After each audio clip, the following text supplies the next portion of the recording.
I've often said that, when you get chosen by someone to do a job, yes, that's a lot of faith in you, but at the same time, you better produce. But I loved it. I think that's where you want to be, where the pressure is. Well, I grew up in West Hempstead, Long Island, and Grumman was an aircraft company pretty close by, and so that was an early influence. And during my senior year, I was a finalist for a Grumman aircraft scholarship, but it never materialized. I was a standby. They selected 10 out of 30, and I was number 11, but that's the way it goes. The program under which I enlisted was called the Admiral Holloway Program. They sent you to college for 2 years. I went to Columbia University for those 2 years. And then after the 2 years, you were sent down to flight training as a midshipman. And so I proceeded in 1948 to go back down to Pensacola, reported in July of 48, went through flight training and got my wings in April of 50.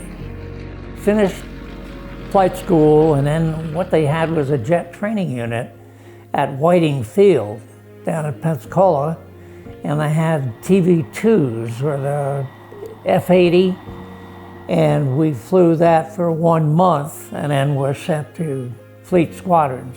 So I served out my tour, and we had a very busy tour. I made 3 Mediterranean cruises, tours down to Guantanamo Bay, Cuba, a couple of months each time.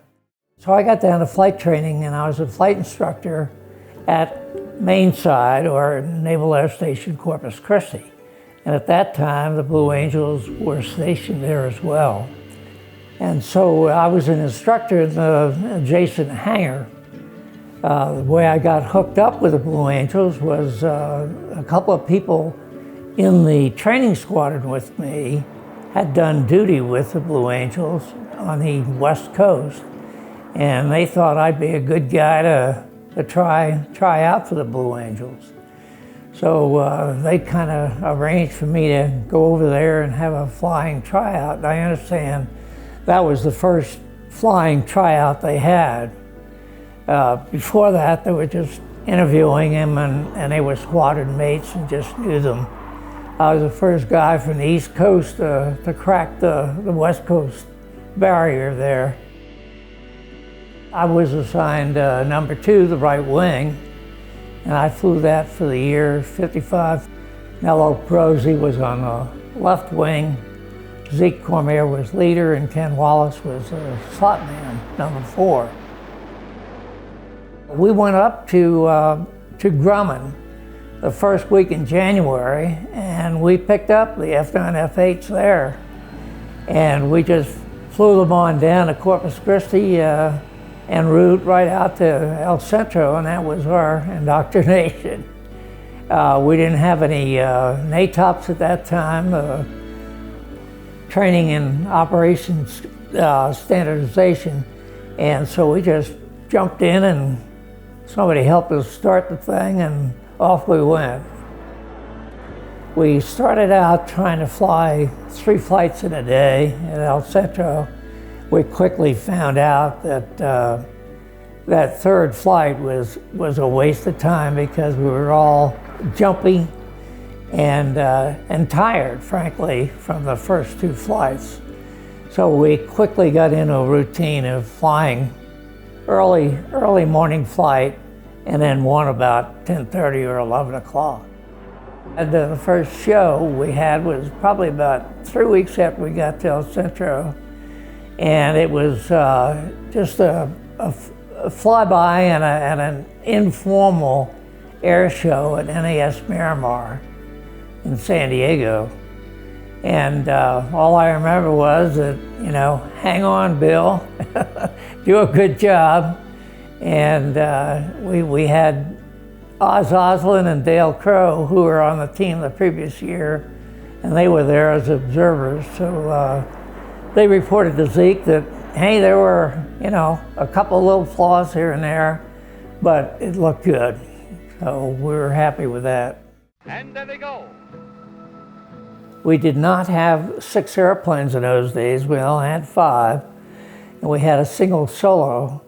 In '56, we did introduce the 6th solo, but he only flew a couple maneuvers. He didn't fly the whole show.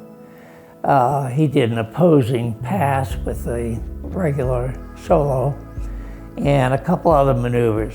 We didn't do any 6-plane Delta formation. We did only the diamond. And we did the rolls, we did the loop, we did what we call a half Cuban 8, where you go up and complete half a loop and then roll and come back down the other direction. We did the 360 turn. We're not as spectacularly as they do today because they've got that afterburner and they can keep pulling those Gs. We were limited to around 3 Gs because we were bleeding off airspeed.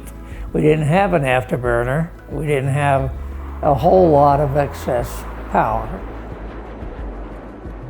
We flew in the last National Air Show that was held. That was in Oklahoma City in 1956. And I remember that one specifically because some of the airplanes were supersonic in those days. And so I believe I'll blame it on the Air Force, but they cracked the windows in the control tower. So after that, they restricted us to subsonic. The only way you'd get the F9F-8 to go supersonic was straight down from 30,000 feet. But we were subsonic all the way. And after the first year, Ken left and I replaced him as number 4 in the slot. So in 1956, I flew the slot. To me, the right wing was a little more difficult than the slot. However, the slot requires, a different skill, a different, my neck would be sore after a couple of flights in the slot because you're looking straight up over your head. And you do need to get used to the fact that those number 2 and number 3 are moving a little bit. And you got to hang in there and not react to each little movement. And everybody there felt it was their team, their guy, and my plane captain was so good. I mean, one day I came back and I had a little grass on the seaweed from the beach on the leading edge of the wing, and he said, "Hey, I just spent 4 hours cleaning that leading edge. Don't fly that low." And I really felt badly, and I went back in the hangar and came back out a couple rags and helped them clean the grass stains back off the leading edge. But I learned my lesson, and but they kept those airplanes up. All of us in those days, we went about being on the Blue Angels and recognizing that we had to put our best foot forward. And gosh, we wore our uniforms a lot more in those days. And Nello and I had we had our uniforms pressed every week. And we were very much aware of the fact that we were that way. I think under Zeke, for the first time really in the Blue Angels, we got to do more outreach, if you will. We did TV shows, we did hospital visits, we did interviews on TV and radio, and it was the beginning of what is now a very polished and professional performance by the current team members. We were a lot younger then. I was only 24, 25.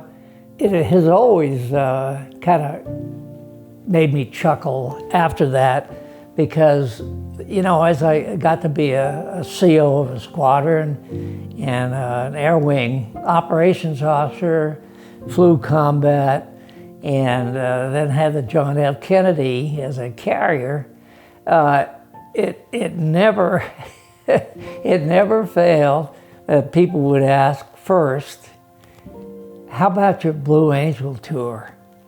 And so people outside the Navy have a great regard, and they some of them, and our neighbors here in Saddlebrook Ranch, Tucson, Arizona, they aren't impressed with the fact that I made flag by staying in a long time, but they all say, "Wow, you were a Blue Angel."